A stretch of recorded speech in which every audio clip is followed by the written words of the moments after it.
The dragon pit held heat the way bones hold the memory of a life. Dust lifted in lazy spirals from cracked flagstones as boot steps and horse hooves found their shallow hollows, and the shadows of broken arches made ribs upon the ground. The great vault was long gone, open to a sky the color of dull iron, and the wind that moved through the ruined amphitheater carried an old, chalky smell, lime and old ash and something bitter that might have been the ghosts of dragons. Jon Snow stood with the weight of his furs on his shoulders and the weight of too many lives on his mind. It was not the smell of the place that troubled him, but the way the emptiness gathered around the people here, as though the ruin were pleased to host one more extinction.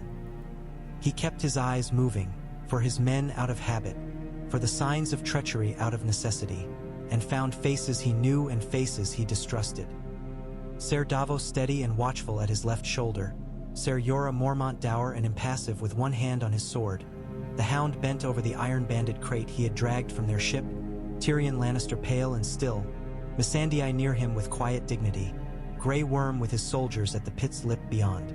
Across the broad circle, Queen Cersei Lannister approached like cold weather. The gold of her hair turned to pale wheat beneath a thin fall of ash-laden light. Jaime Lannister walked one pace behind her, sword at hip, honor at odds. Euron Greyjoy's sneer arrived before he did, voice carrying like a gull's cry. "I was told there'd be a show," he announced, boots ringing on stone. "What a miserable theater." Jon said nothing. He'd learned as a boy that some insults were made of air and you answered them by breathing. The Hound, on the other hand, hawked and spat, and the thick wet sound was the only thing in the vastness that seemed truly alive. When the Queen of the Dragonstone arrived, she came on dragon wings. Shadows tore across the stadium and broke into two, and the scream that followed pressed at Jon's eardrums until they hurt. Rhaegal and Drogon swept low enough to bow heads and topple dust from the high ledges, then settled upon the broken curve of stone with the heavy grace of falling boulders.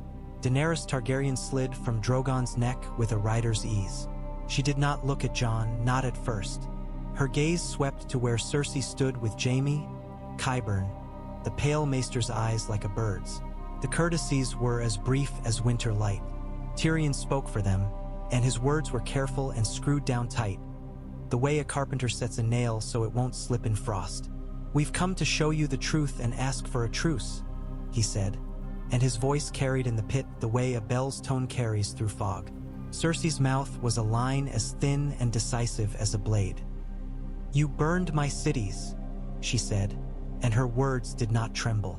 "You killed those who swore me fealty. Your dragons are treason in winged form."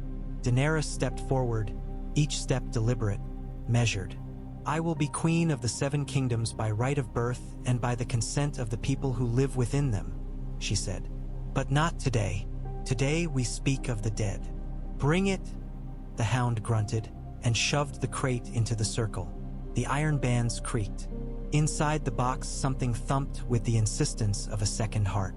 Jon felt the hair lift along his forearms and the back of his neck, an animal's warning that the world at the corner of his eye was wrong. The Hound yanked the lid away and leapt back, and the thing that had once been a man came out the way a nightmare leaps when you close your eyes too fast, too quick and too certain. It lunged toward the Queen, jerking at the chain that pinned it to a stake in the stone. Cersei did not move. The mountain stepped half a pace, a block of iron wrapped in ruined flesh, but the Hound had already checked the line and Jon had already taken the dragonglass blade from his belt. He didn't need to move. He needed them to see. It rattled and clacked and hissed, eyes like wet pits of coal. The smell was wrong, old graves and cold earth. Qyburn's lips parted, something like worship behind the curiosity. Euron took one step back, mouth open, then 2 steps forward with a bravado too loud to be convincing. Jon looked at Cersei. "It doesn't feel. It doesn't fear. It doesn't stop. Unless you burn it," said the Hound, and thrust a torch in so that flame licked the gray-black skin and curled it like old leather. The thing shrieked but did not die. "Or you cut it to pieces," Jon said, and brought the dragonglass down in a clean, practiced stroke that took the thing's arm at the elbow. The limb fell with a dull sound and scrabbled on the stone until the Hound kicked it hard enough to make it stop trying to crawl back. An arrow of iron silence fixed the moment to the air. Jon lifted the blade again and took the thing's head cleanly. The body flopped, writhing, and then stilled as if it merely remembered movement and had forgotten it. Qyburn bent without thinking to pick up the severed hand. Tyrion caught his wrist in a quick, quiet movement. "No," he murmured, and even Qyburn looked chastened, though only a little. "Has your curiosity been satisfied?" Daenerys asked. The wind teased ash from Drogon's wings and the ashes drifted down, soft as the first snow of a winter that never ends. Cersei looked at Jon's blade, at the head, at the hand. Then she looked past all of it and fixed her gaze on him. "You brought me a horror," she said, her voice easy and low. "I have a city full of them. What do you want?" "A truce," Tyrion said again, and Jon thought no. More than that, what they needed was a kind of trust for which they hadn't the currency. Cersei looked at the dragons, at the legions and banners at the pit's lip, at the way the Dothraki horses stamped and tossed their heads. "You want me to stand my armies down while you take mine from me," she said. "You want me to let the dragon girl keep her armies and her monsters while I make myself weak. So when this is done, you can put your boot on my throat and call it gratitude." "No," Jon said. Cersei's eyes slid to him, sharp and quick. "You are the one who refuses to lie," she said. "Your reputation precedes you like a stench." "Like a song," Davos muttered. "Depends who's singing." Jon felt the heat in his face. He met Cersei's eyes. "My father taught me that lies are a kind of surrender," he said. "I will not swear a thing I mean to break."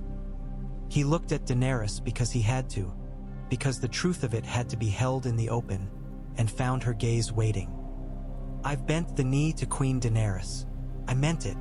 Cersei turned to leave with the smooth certainty of a verdict. "Your Grace," Tyrion said sharply, and anxiety rasped in his throat. "If you walk away, we all die. You and your—" He stopped himself with visible effort. "We all die," he said, and sucked in a tight breath. The air thinned. Jon heard Drogon shift far above, the scrape like thunder stored in stone. He felt something inside himself yield, and he saw the two paths ahead. One where he did what was expected and honored the oaths he'd made precisely as he'd made them, and one where he honored the reason he made them in the first place. He stepped into the circle between queens, between worlds. "Your Grace," he said to Cersei. She paused, half-turned, Jaime's head angling toward Jon like a dog catching a scent that meant danger. "You fear that a truce only weakens you while we keep our strength. You fear losing what you have for the promise of a future that might not come." He swallowed. "I can give you something you value." Cersei's smile was thin and cruel. "I doubt you've anything I want." "Myself," Jon said, and the word fell into the pit with a weight he hadn't known a name could carry. "As your pledge, I will remain in King's Landing, in your power, until the war for the living is ended. If Queen Daenerys breaks the truce, if any of our forces so much as lift a sword against your city, you may put my head on your gates. Send your armies north under Ser Jaime. Keep the rest here. Food, grain, whatever you can spare, send it with them. All that is my price." Daenerys took a step before she remembered how many eyes watched her. Her hand lifted and fell. "No," she said softly, but it sounded like a word she'd used to rule and not like a plea. Tyrion stared at Jon as if seeing him for the first time. Davos made a small sound between grief and pride. The Hound let out a curse that might have been admiration. Yora's jaw tightened as if fending off a blow. Cersei said nothing. She studied Jon the way a hunter studies a creek in winter, wondering if the ice will bear.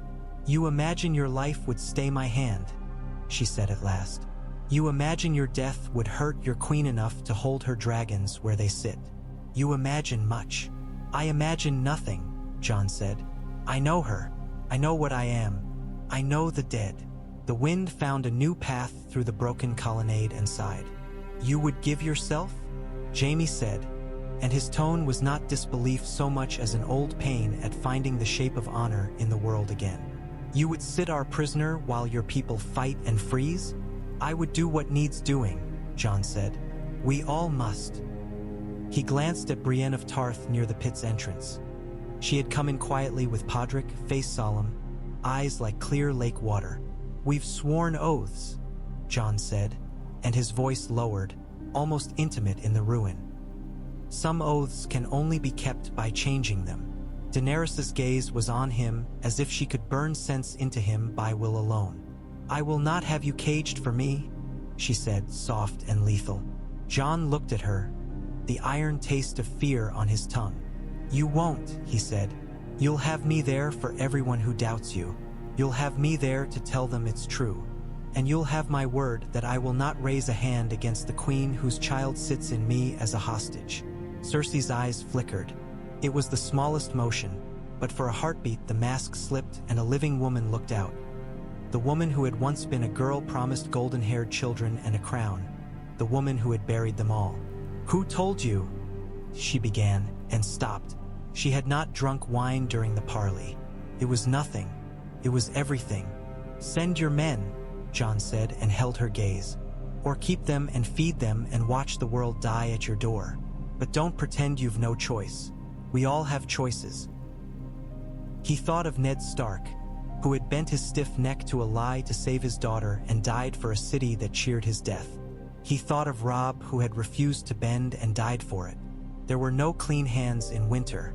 The silence lasted the length of a long breath and then one more. Above them Drogon let out a low groan that sounded, in Jon's bones, like a mountain-shifting weight. "Very well," Cersei said at last, and the word clipped like a thread cut with a knife. "I will consider the truce. You will remain as my honored guest in the Red Keep. If the dragon woman so much as singes a thatch roof within sight of my walls, I will send your head north in a lacquered box." Daenerys inhaled as if she had been struck. "Cersei, do not call me by my name," Cersei said without looking at her. Her eyes remained on Jon. "Ser Jaime will ride at the head of a host of my choosing when I am satisfied the terms have been set.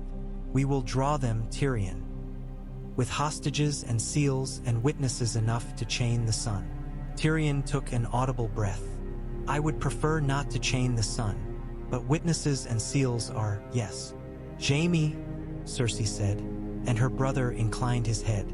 Their eyes met, and the whole history of their house passed between them like a thing born and dying and born again. "A parchment will not stop the dead," Jon said softly. "Only men and steel and fire will." "Then pray to your trees that my men don't slip on the way north," Cersei said. "If they do, I will imagine your queen ordered the road iced." Daenerys's mouth trembled into the suggestion of a smile she did not feel. "I will bind my dragons to this truce. They will not come within a day's flight of your city while it lasts. Send your eunuchs away from my walls. Send the horse lords to whatever emptiness makes them less troublesome. And the ships. You'll not dictate the disposition of my forces," Daenerys said, "ice and steel. You will have your truce, not your throne." Cersei's smile returned, thin as a scar. "We shall see."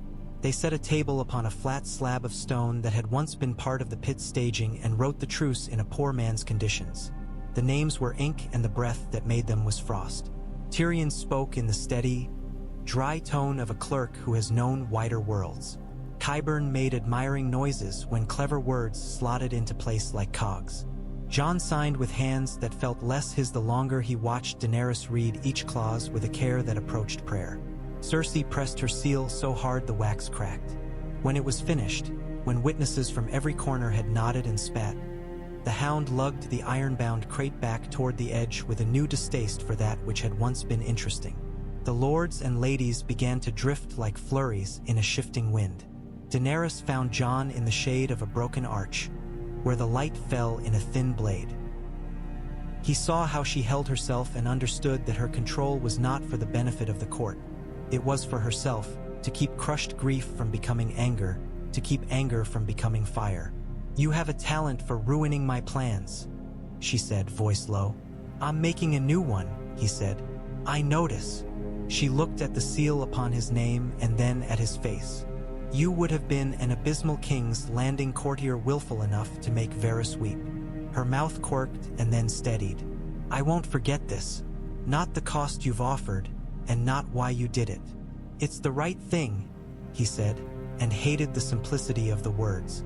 It won't be forever. Forever is the lie men tell their queens to keep them quiet, she said. You will be surrounded by enemies. I've been surrounded by worse.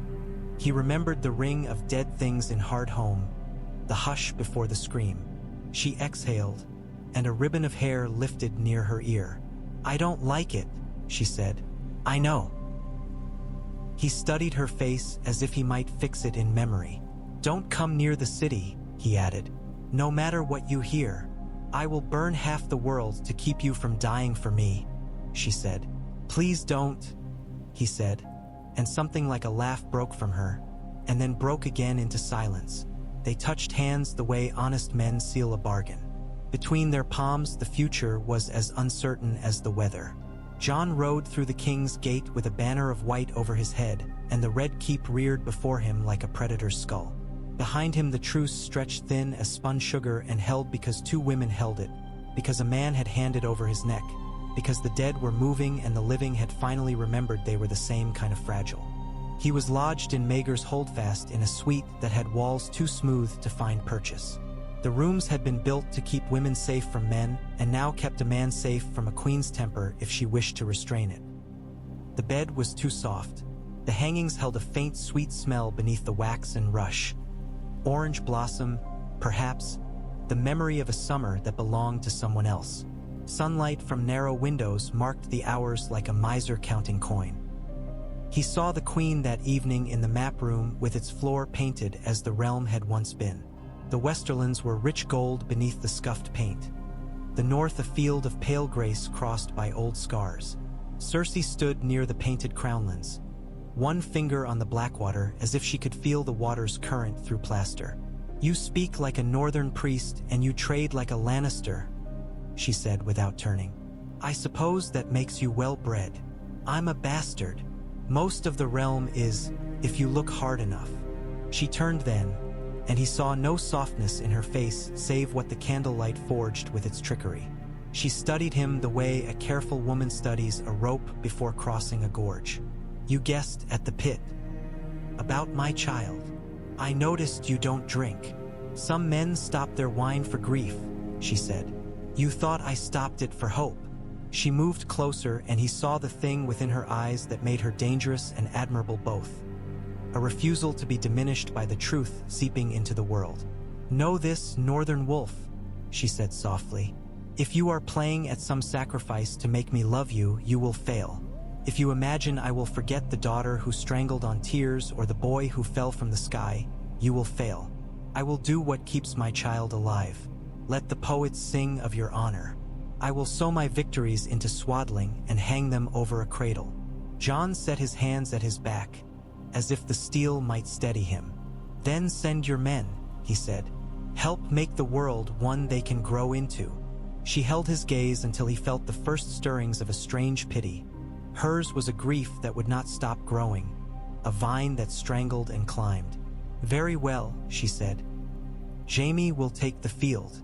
Half my spearmen go north with him, and oxen and carts enough to make them slow and careful. The rest will remain to keep the capital from eating itself. You will stay where you are told. If you leave your rooms without escort, my monster will find you and return you in a sack.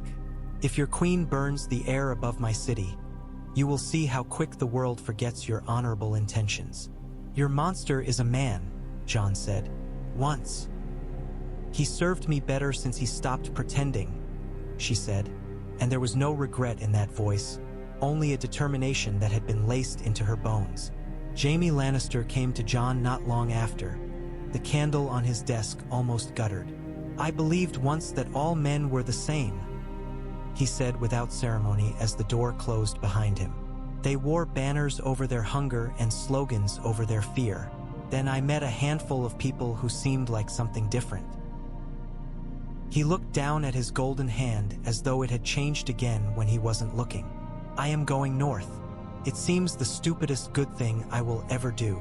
The North won't cheer you when you arrive, Jon said, but they'll stand at your shoulder when the dead come.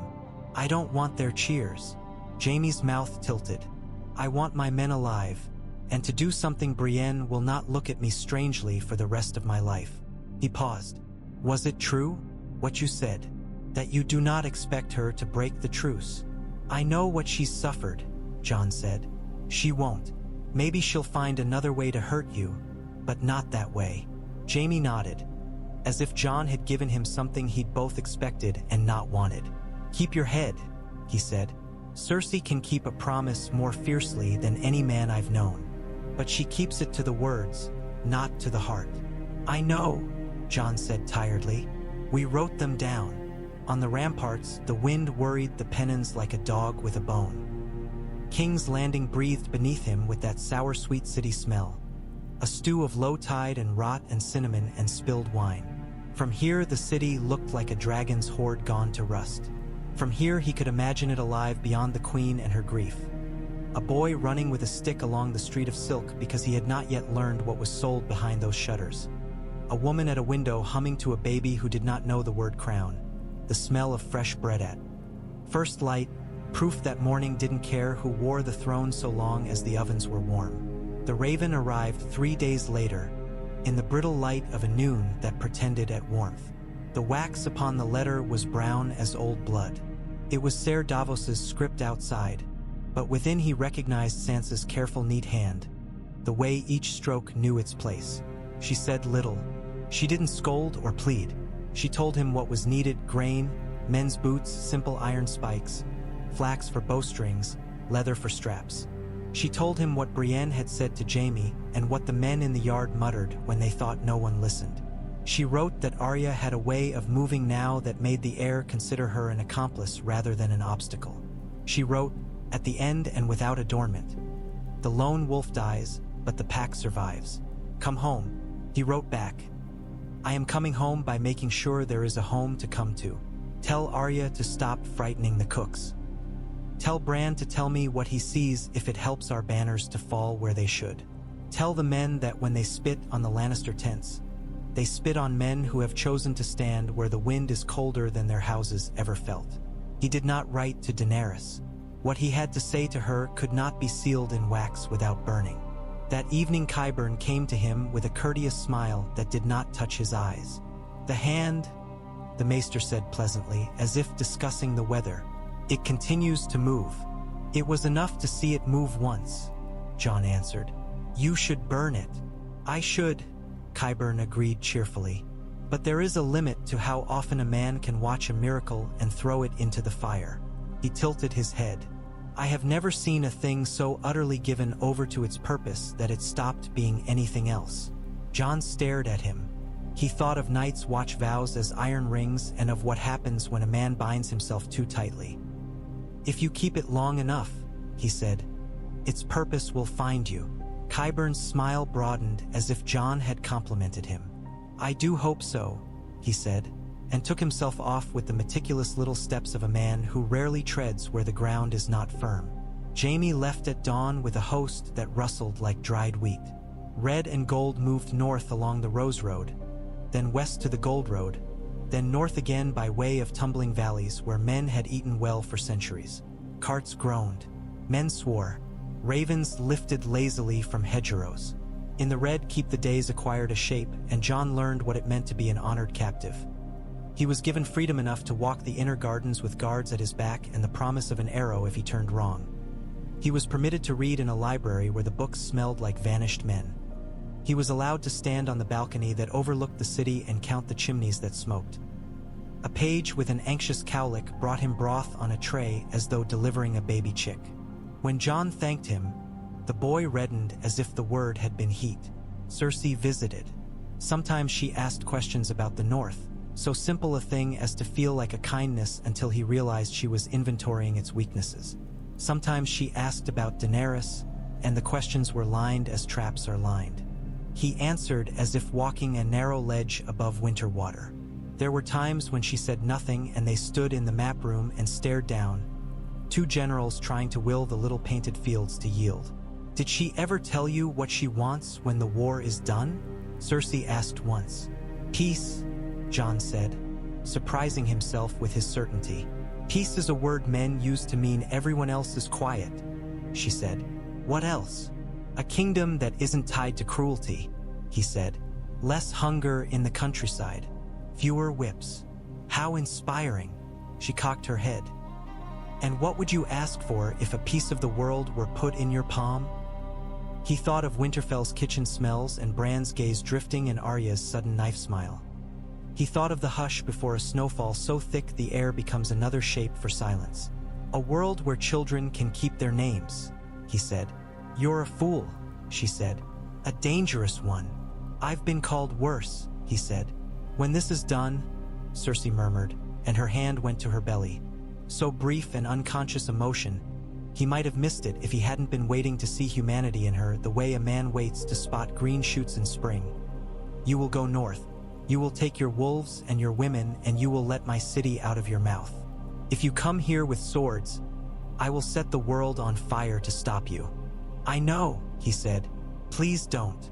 Snow fell north of the neck, and the air in Winterfell's yard tasted like iron filings. Sansa pushed the last cart beneath a hastily hammered awning and held her hands over her breath. The Lannister van arrived with plumes stiff with frost, men shivering inside their gold and red like pomegranates after the first hard day of winter. The look between northern men and westerland men could have made icicles grow. Jaime dismounted with set face and water stiff in his hair. Brienne crossed the yard as if she were half the age she was, the expression in her eyes one that made Pod grin like an idiot behind her shoulder. She stopped 2 paces from Jaime, and for a moment the world below the freezing weather was warm in all the ways that mattered and didn't. It's true, she said simply. Thank you. He looked at her mouth and then her eyes, as if the order of things mattered. I intend to live through this, he said. I begin to understand that every person in the north is determined to make that unlikely. The courtyard laughter was brittle, but it was laughter. Sansa took what piece she could from the sound and turned to the matter of where to put the Lannister men who had once been sworn enemies and now were uncomfortable companions to a cold schedule that would not let a grudge rest. She set the smiths to their work with the dragonglass Davos had carried north in a tired little ship that had creaked all the way from Dragonstone. Men learned fast when the thing they were learning might keep them in their bodies. The dead came as a weather. They came with a frost that moved like spilled milk across a table and with a quiet like a held breath. Watchmen on the battlements stopped spitting because everything froze where it fell. The first sign at noon was a whiteness at the edge of the godswood that was not snow and did not melt under torch. The second was a sound like the creak of a tree in a hard wind. By sunset, they saw them at the edge of the fields. Lines of men who weren't men and giants who weren't beasts and a wall of blackness behind them.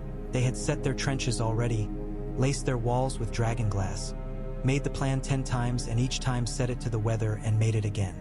Sansa stood upon the wall in furs that made her shoulders look broader than her bones and gave commands that were listened to because there was no room for not listening. Arya ghosted where a gap opened, quiet as breath on a mirror. Davos trotted along the southern rampart raising a torch when the signal came and tucked it low when the wind would steal the flame.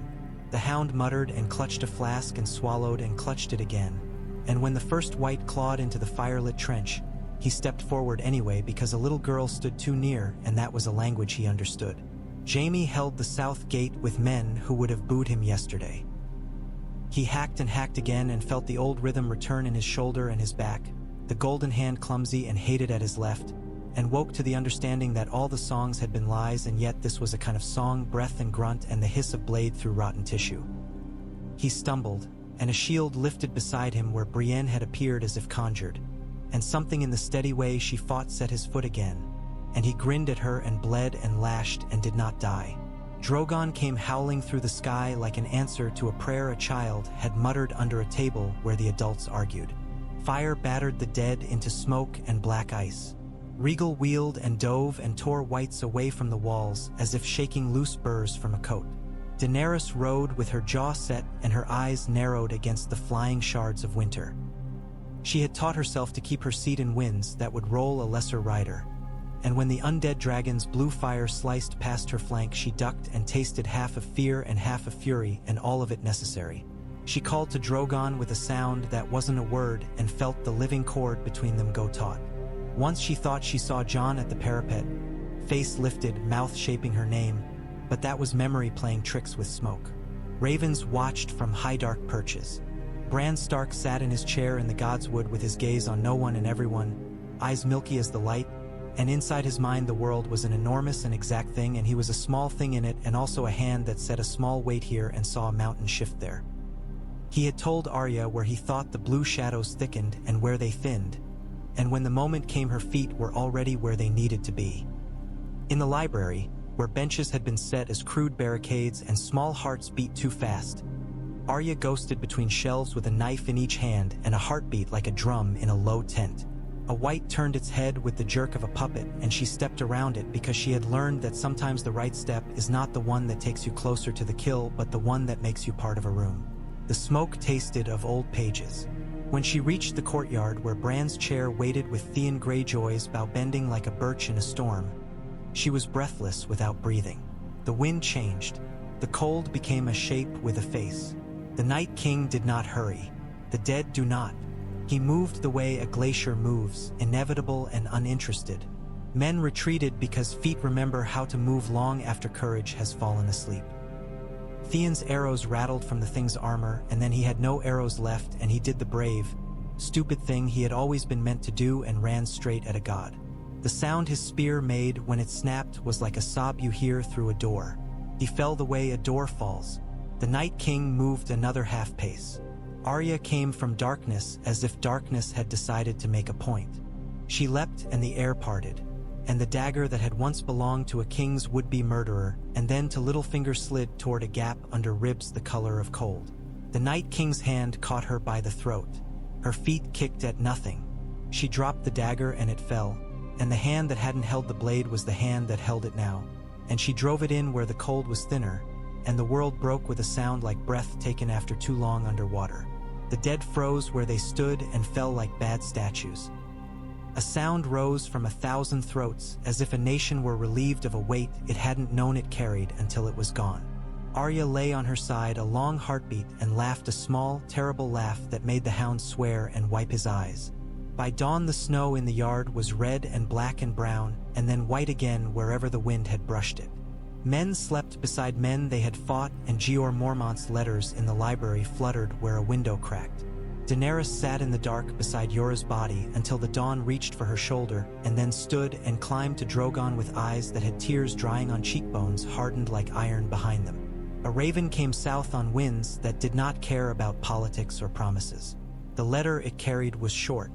Jon read it in the map room while Cersei watched him without expression. The words said only, "It is done. Cost us much. Come."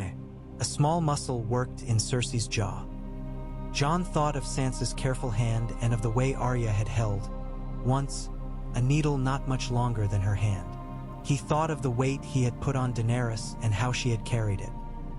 He folded the letter and set it on the line where the trident widened toward the Bay of Crabs. "Your men helped," he said. "They obeyed," Cersei said. "That is help enough." He met her eyes. "Release me." She said nothing for a long time, and something moved in her face that was not calculation but its older mother. "No," she said at last. "Not yet. We will have our council. We will make it clear to your Dragon Queen what she owes me and what I still owe to my walls." She lifted her chin as if daring the air to disagree. "Send your ravens. Tell them what you've promised. We will meet again at the Dragonpit. Let the ghosts have their theater again." Jon bowed his head because he would do anything not to set fire to this brittle peace. "As you wish."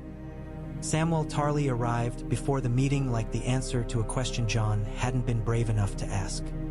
He'd come in plain maester's black stolen from the Citadel when he left, driving a cart that squeaked the way guilt does. He hugged Jon the way the world hugs winter's end and then stepped back and fiddled with the knot of his cloak and looked at the floor. "What is it?"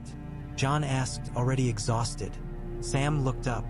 "Bran says you're not a bastard," he said, as if asking for forgiveness. "I've noticed that I'm a prisoner," Jon said. "No, I mean," Sam swallowed. "You know how inconvenient the truth can be? It's like stew that's been left too long and thickened into a solid thing." "Sam," Jon said, Because mercy is the only luxury a man in prison can grant. Say it. Rhaegar Targaryen married Lyanna Stark in a secret ceremony, Sam said, words tumbling. He had the other marriage annulled. Bran saw it. I found the record. He wasn't a villain in this part, Jon. He loved her and married her and you. His eyes flicked to find Jon's. Your name is Aegon Targaryen. You're legitimate. You're the heir to. He swallowed again and squared his shoulders like a man about to take a wave to the face. To everything. Jon stared at him for a time that had no clock. In that time he stood once more in the crypt beneath Winterfell with the smell of cold stone and old promises. He heard Ned Stark's voice saying nothing because it had said it all in the life he'd lived. He saw Lyanna as he had imagined her, wild and laughing and fierce, and then as Bran had seen her, pale and desperate and full of a kind of love men don't understand until it's already cost too much. He heard Daenerys say no one told her true things when she needed them most. He heard Cersei say she would set the world on fire. He heard Sansa say the pack survives. No, he said, because he had to say something. I don't want it. Sam's relief was so intense it was almost comical. Good, he said, and then added quickly, I mean, I don't know what good means here. He flapped his hands and finally let them fall. Does she know? Jon asked. Bran sent a raven, Sam said. We sent it careful. There are eyes in the city that read too well. He glanced toward the door and lowered his voice further. Cersei has eyes that read where there's nothing written. She already knows something, Jon said. She watches me like a hawk that hasn't eaten in a week. They did not speak of it again until the Dragonpit was once more full of living voices and the ghosts seemed to sit in the empty seats and nod and murmur. The air was warmer, spring beginning to shoulder up beneath the cold. The sky above the ring was a better blue. They had repaired nothing. They had brought new banners and new fears. Cersei came with Qyburn and the mountain and lords who whispered their loyalty the way a man whispers to his wife when he is not sure he still loves her. Daenerys came with Drogon and Regal shrieking and then settling like tame storms, with Grey Worm and Missandei and Tyrion, with Ser Davos, Ser Jorah, the Hound, Brienne, Podrick, Arya at the edge where she looked like a rumor come by to watch. Sansa had stayed to hold the north. Bran stayed because he had business with things no human would understand. Jaime stood between worlds again, armor battered and polished. His expression set to neutral as if his face had become a piece on the board, not a player. The terms they had drawn in winter now had to be translated into spring. They argued. Of course they argued. Tyrion's voice grew hoarse and Cersei's grew quieter in the way a blade grows thinner. And Daenerys gave and held in measured turns, like a woman managing a team of horses bred to run in opposite directions. Jon listened without speaking. He thought of what Sam had told him and kept the knowledge like a blade at his back. Not drawn, but not gone. It was Tyrion who said at last, "Shall we settle the matter as men have done before, with a council? Not of houses to cheer their own banners, but of lords and ladies and men of the cities and the faith's voice and 7 hells, even the Iron Bank can send a man to say something no one wants to hear. Let us choose a ruler. Let us choose and let the choosing bind us. Choose reign or choose ruin," Davos put in. "We'd be better for the choosing." Cersei's mouth tightened. "And if the people choose me?" she asked.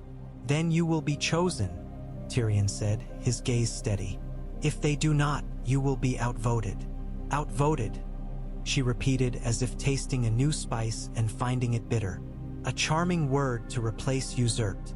"Your Grace," Jaime murmured. "The dead are gone. The living are looking to this. Even your enemies have kept faith with you this far." "Only because he put his neck on my block," Cersei said, and flicked a glance at Jon.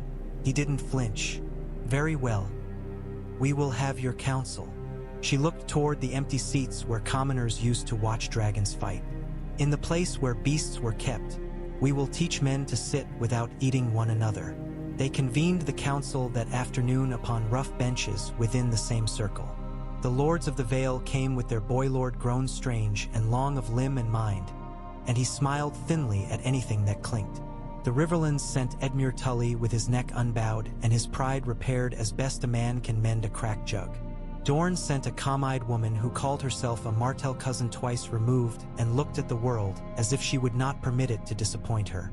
The Reach had been scythed, but men came with banners that looked newly sown and a determination to act like wheat even after the grain had been burned. Tarly bannermen and poor knights who had turned farmer and then been turned back. Gendry came, too, face work-roughened, shoulders thick with the memory of a hammer. Daenerys had given him his father's name and Storm's End with a casual generosity that had made men remember the last time a Targaryen gave a Baratheon anything. He looked nervous and stubborn, which made the seat fit him better than a perfect grace would have done. Yara Greyjoy arrived with a lean man's smile and a woman's careful patience for fools, and spoke only when it mattered. The Faith sent a measured voice, a man who had learned from the last zealot's mistakes and spoke more of mercy than of hellfire. The Iron Bank sent a small, narrow fellow who counted out debts as if dividing fields for plow. They made a ring of humanity within the bones of dragons. They spoke until the light bent its angle. Tyrion moved like a fox through the brambles of pride. Davos made soup of hard bread and made men smile while they ate it. Missandei framed points and made them sound like mercy. The Hound glowered and only talked when someone needed to hear a blunt truth, and everyone else had been too careful to say it. Brienne and Arya watched in different ways. Brienne counting the steel in the room and how much it would take to keep a promise. Arya counting escape paths and how many throats she could cut in the time it takes a man to say treason. At last they came to it. Tyrion said, "We must choose." The Faith's man rose and bowed a little. "I support the queen who kept her dragons from our roofs," he said, and he looked at Daenerys with the measured approval of a man who has found the lesser of his fears. Yara stood with an easy shift of weight. "I'll have no queen who would chain the Iron Islands again," she said. "Give me a ruler who will let my people drown without complaint if that's what they choose." But then she added, with a sideways look at Daenerys, "I can promise to raid where you point me." Edmure cleared his throat. "The Riverlands have seen every crown pressed flat into coin and every coin melted for more soldiers," he said. "We want to plant and harvest and pay the right tax and not be burned for it. We're tired. Choose someone who won't put our fields in their mouth and chew." The Reach's representatives murmured agreement. The Vale's long boy smiled at a dragon and said, "He looks like a cat if a cat were a mountain," and then nodded to whatever Lord Royce finally said in his ear. Cersei listened, chin raised, eyes hooded. Once she touched her stomach again, and Jon felt the room's temperature shift as if someone had opened a shutter upon winter. When her turn came, she rose and the room stood because the room had learned to do so. She looked at them all, the way a woman looks at a table when deciding which fruit to eat and which to leave to rot. "You will never love me," she said, which was a daring thing to do, to throw away the thing you cannot have. "I will not plead for what I once claimed. I will not bend for a song of new words. I will tell you what you may have. Peace enough to build again, law enough to sleep at night, a West left to manage its own without my hand reaching out of the capital for your bread. Leave me Casterly Rock and the title that says I command there. Leave me the right to choose my child's tutors and set the terms of our taxes. Leave me my house's pride, because I will not live without something that keeps my spine from turning to rope." She looked at Daenerys. "Take your city with its ash still in the cracks of its streets. Take your dragons and your new world. But if you threaten my house, I will pull it all down. Say yes, and I will step aside from your throne." A low murmur moved like a river across a plain. Tyrion stared at the ground as if the paint on it might give him answers. Jaime looked as though a stone had just been lifted from his chest and the sunlight under it had blinded him. Daenerys stood. The light found the pale braids and the small lines at the corners of her mouth where endurance had left its signature. "I will accept the West under your rule, and I will accept the North's wish to govern themselves if that is what they wish." The murmur turned into many murmurs, some angry, some astonished. "I will accept a council choosing, and I will accept their choice if it is not me." She looked around the ring and found Jon with ease. "I will not accept a world where one woman's grief holds a blade to every child's throat. I will not rule for fear. I will rule if you choose me, so that you do not need to fear." She paused, and the pause told a story all by itself. And I will ask something, that we build another way to choose, not by sword or by birth only, by counsel, by more voices than a chair can seat. Tyrion's eyes closed as if in prayer. The voting was a strange ritual for men who had killed to avoid such indecencies. They lifted hands and lowered them again, and they looked at one another and tested loyalties as if testing armor. They cast tokens, wood for one, iron for another, because it pleased the Iron Bank man and gave the Faiths man something to watch. In the end, the sticks lay in two piles, one smaller than the other but not by much. A tie, then, Davos said dryly, and men startled because it seldom occurred to them that the world could be untidy. The Iron Bank's representative cleared his throat.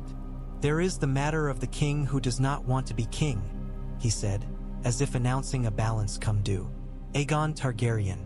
He has a claim better than any claim, and yet he pretends not to have it. That alone recommends him as someone to entrust with office. The sunlight seemed to shift backwards.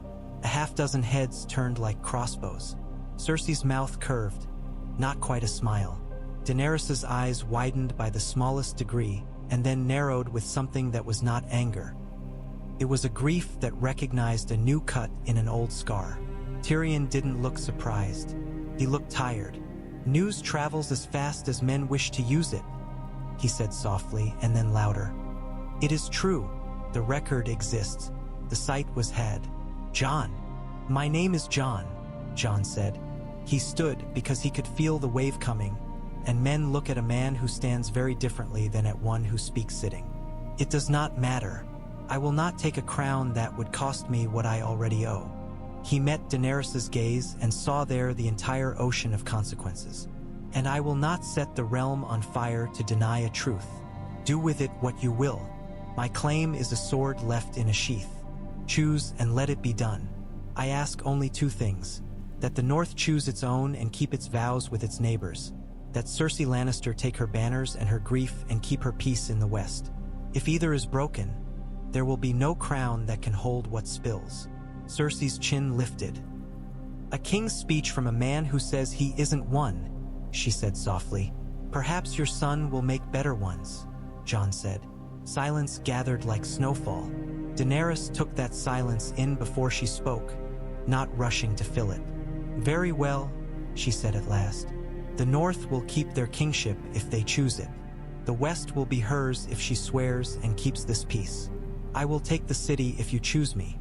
If you do not, I will return to Dragonstone and see what use a dragon has that does not involve burning. She let the barest hint of a smile show then, a glimmer that said she understood the irony and did not drown in it. Vote. They did. The tokens fell in a new pattern, and this time there wasn't a tie. It was close, close enough that every man felt his voice had mattered, close enough that every woman knew she'd have to govern with her ears open. Daenerys was chosen. The relief that moved through the ring was not the sort that follows a war ending. It was the kind that follows a man putting down a sword he hadn't realized he'd been gripping. Cersei stood very straight. So, she said, we will see whether a dragon can be domesticated. She looked at Jon and then at Jaime and then at the long curve of the ruined wall. Come, Qyburn. We have a rock to make habitable. Qyburn bowed. For the first time, Jon saw uncertainty in him. Not moral, but mathematical, as if his sums had delivered a remainder he could not account for. The hound moved then, too, and it took Jon a heartbeat to understand why the air had changed. Sandor Clegane stared at the mountain the way a man looks down the mouth of a cave he has dreaded and dreamed of since he was a child. It's time, he said, like a man telling someone else to blow out the candles. You've always known. Qyburn lifted a hand, startled. Ser. The mountain took a step and stone groaned under it. Cersei's hand half lifted and fell. She had, after all, agreed to a peace. No dragons over her walls, no monsters in her corridors. She could not keep both promises. In that small second, the world held its breath. Sandor, Brienne said, and it was not a warning and not a plea. I'm tired of smelling him, the hound said, and in a ruin where dragons had fought and lost, two boys who had grown into different sorts of monsters went to meet one another. The fight was ugly the way true things are. The mountain hit like a wall falling, and the hound slipped and bled and cursed and hit again, aiming at what remained of a man beneath a carapace that refused to acknowledge it. When it ended the way such stories hardly ever do. Not with the brave dead and the evil undefeated, and not with the evil vanquished and the brave whole, but with the hound gut-stabbed and grinning redly, and the mountain a shuddering ruin missing the magic that had kept him moving. Qyburn darted forward with a strangled noise and caught the mountain's arm as if an old habit could be restored by will. The mountain swiped without aim, and Qyburn went into the sand like a sack of meat dropped from a cart. Silence fell like a lid. Cersei nodded once, sharply. "Feed the creature to whatever dogs still scavenge the alleys," she said. "We will not keep trophies of failure." Her face did not change even when she looked at the hound bleeding in Brienne's hands. "You have your ending," she told him, not unkindly. "Try not to die on my behalf." She turned to Jon. "We are done." When she left the Dragonpit, there was no music. She looked at the city that she had kept under her heel and saw, perhaps, the outlines of a life that did not require the boot. Perhaps not. She set her mouth and made for the Red Keep, where the rooms were too soft and the halls too hard and the cradle not yet carved. In the days that followed, the world grew stems and tips and buds. Men drank water without counting it. The baker's apprentice rose before light and didn't wonder whether the ovens would remain ovens or become pyres. Daenerys moved into the Red Keep with a quiet that came of understanding that triumph must not sound like gloating or it would rot in the mouth. She met with Cersei upon the map floor, and they stood upon painted rivers and spoke of taxes while their shadows crossed the Reach and the Westerlands. They did not like each other and did not pretend otherwise. They made a peace that was like a shirt sewn by an old woman. Not pretty, but sound. Jon went north. He went because Sansa had written, but also because his compass had spun upon the word Aegon, and he needed the gods' trees and Bran's cool voice and Arya's quick knife smile more than he needed any chair. He went because the promises he made felt like weights he could carry easier in the air that had always made his lungs work best. Daenerys watched him go without calling him back. The look she gave him said later, and he believed it because he needed to. At Moat Cailin, he stood beneath old walls that had outlived every crown and felt the truth of what men had chosen. He met ravens that told him small things and large, Gendry learning to pretend he was a lord by speaking less, Yara making a pact that called for spoils no one would miss, the Faith's man preaching that charity sometimes looks like a smaller sword, the Iron Bank man smiling with his teeth when numbers balanced at last. He slept in a room where the wind crept under the door at night as if it were a cat, and dreamed of a woman with hair like silver and a woman with hair like wheat. He woke with a sense that he would have to be two men and could not, so he would have to be a third instead. At Winterfell, the kitchens sang again. The smoke from the chimneys had the honest smell of roast and not the bitter of burned hair.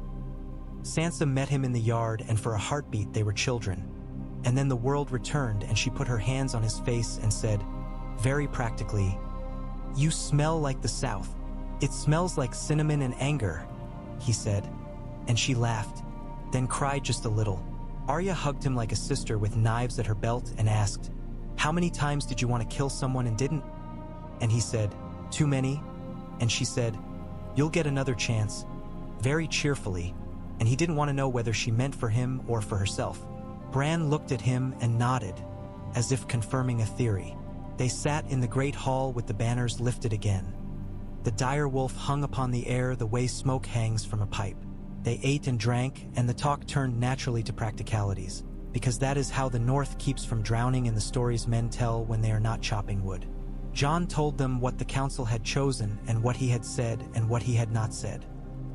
He told them the North could choose a queen, and they looked at Sansa, and she looked at the table and then at each person one by one until there was no one left to look at. "If you want me," she said simply, "I am yours. If you do not, I am still yours." They wanted her. The cheer that followed had a kind of relief in it that made Jon's throat tighten. The world had complicated itself and then settled into a shape that was not simple but felt honest enough to endure. He slept better that night than he had since the day he left Winterfell the first time. Spring was slow that year. It did not come with fanfare. It came with the sound of water rushing under ice before the ice knew it had melted. with crocuses in the lee of a stone where no one thought to pick them, with a woman deciding to open her shutters and air her house because she could. Daenerys sat upon a chair that had once been a throne and was now merely a seat with a good view, and made a council of clever people and stubborn ones and one or two fools, because fools have a way of speaking the truth most men guard too carefully. She wrote to Sansa with the frankness of a woman deciding whether a stranger might become a friend or must remain a rival. Sansa wrote back with an honesty sharpened by the North's cold habits. Cersei withdrew to Casterly Rock and made it a place where a queen might pace and a child might run. She did not drink wine in her first months there, and whispered to the babe inside her with the same intense quiet with which she had once ordered a city besieged. She visited the mines and found that the veins ran thinner than the songs had promised. She took up books not because she loved them, but because they told her where power now traveled in the world. When the child came, it was a girl. Cersei looked at her for a long time with an expression so raw that even Qyburn, had he been alive, might have looked away. "You will have a different song," she told the baby, and the baby sighed and pursed her mouth and made a sound like a kitten. Jaime came to the rock in late summer with dust on his boots and a set to his shoulders that suggested he had learned to carry his regrets in a more comfortable bag. He stood in the doorway and did not know whether to kneel. Cersei looked at him and did not know whether to forgive. Between them, the child stirred in her sleep and settled again. Jon rode south once more when the snows had melted back and left the roads a mess. Because men keep promises, and because the world had found a new balance, but men must walk it to keep it true. He rode with a small escort and the day was clear. When he reached the city, the bell ropes were full of swallows and the markets were full of the sound of haggling that did not hide knives underneath it. He climbed the hill and stood in the hall where the chair was lower and the windows were higher, and Daenerys came to him with her hair unbound and no crown, because a crown would have made the moment more important than the work they had to do. They walked in the garden among lemon trees that did not quite thrive, because King's Landing is not a place where lemon trees feel at home. But the gardeners had contrived a careful windbreak and a clever irrigation, and there were, now and then, lemons. They spoke of grain and ships and taxes that made men curse less and women worry less. They spoke of the North and the West and how long edges might be left untrimmed before they became a hazard. They spoke little of love. It was there. They did not prod at it, the way a farmer does not poke the coals to see if there is heat when he can feel it on his face. Later, because winter teaches us to take the warmth when it comes, he kissed her. It was not the kiss of a king and queen, and the songs would never trouble themselves with it. It was two people who had built a thing and wanted the thing to feel, for a moment, alive in their mouths. "I don't know what my name is supposed to be," Jon said afterward, and she laughed against his throat. "You are Jon," she said. "You are what you do. Let the world write the rest." He went to Casterly Rock before he returned north, because promises are cords and sometimes they run between the strangest poles. The road west was green and fat, the air full of bees. The rock rose from the sea like a fist, defiant and ostentatious. He was received in a hall where lions ran rampant across banners and the smell of old coin had sunk into the stones. Cersei met him with her daughter on her hip and Jaime at her shoulder. The child looked at Jon with solemn interest and then stuck her fist into her mouth. He bowed. "You came," Cersei said. "You sent word," he said. "I sent none," she answered. "Though I suppose I would have, if I'd thought it would make you come faster." "Then my raven flies ahead of itself," Jon said, puzzled. Jaime glanced at him. "Perhaps some truths walk on their own feet," he suggested. "What will you say to us, Jon Snow, who is something else?" Jon looked at the child and then at the woman who had nearly burned the world, and found, to his own surprise, that pity had made a home in him and paid rent faithfully. "I will say what I came to say," he said. "That the peace holds because we choose it. Not because we like one another, though perhaps one day we may. Not because we trust one another, though perhaps one day there will be a shape for that word between our houses. It holds because we have decided to let children keep their names." He met Cersei's gaze. "I told you once I wanted that. I want it still. Teach her a different song." Cersei's face softened and hardened again like thaw and freeze in a single hour. "I will teach her the Song of Lions," she said. But perhaps this time I will not teach her that the only words in it are mine." Jaime looked tired and young. "And you, Wolf?" he asked. "What song do you teach?" "That the pack survives," Jon said. "That a man is not what name he claims, but what promise he keeps." He turned back toward the door and the sea wind came through it, bringing a briny smell that felt like truth. He thought of how winter had set its hand upon their throats and then lifted it. He thought of how the dead had walked and then fallen, and how the living must now learn to walk without needing to step over corpses.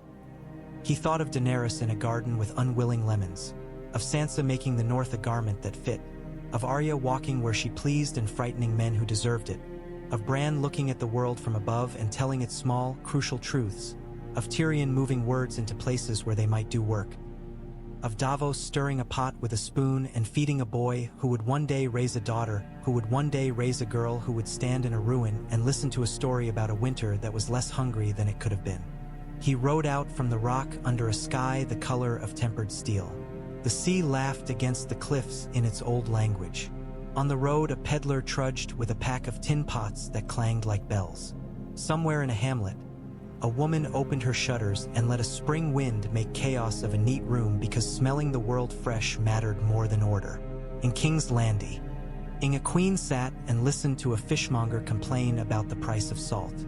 In the west, another queen held her daughter and tried, for the first time in a long while, to imagine a future longer than a single season. Jon Snow, inevitably something more, unavoidably still himself, rode toward the neck and the lands beyond it, toward the trees that kept their own counsel and the hall where his sister ruled by necessity and the yard where his brother watched men move and saw futures unspool. Between one stride of his horse and the next, the world held as even as a board set true on a carpenter's bench. The ruin in the Dragonpit gathered a new story into its dust. How men with sharp memories and sharper grief sat in a ring and chose not to destroy one another. How a queen kept a promise to a man who had offered up his head to make her keep it. How a winter ended less terribly than it might have. And above the broken arches, two dragons turned lazy circles in a sky more blue than it had been in years and let the sun warm scales that had, for a long time, known only the fires they made themselves.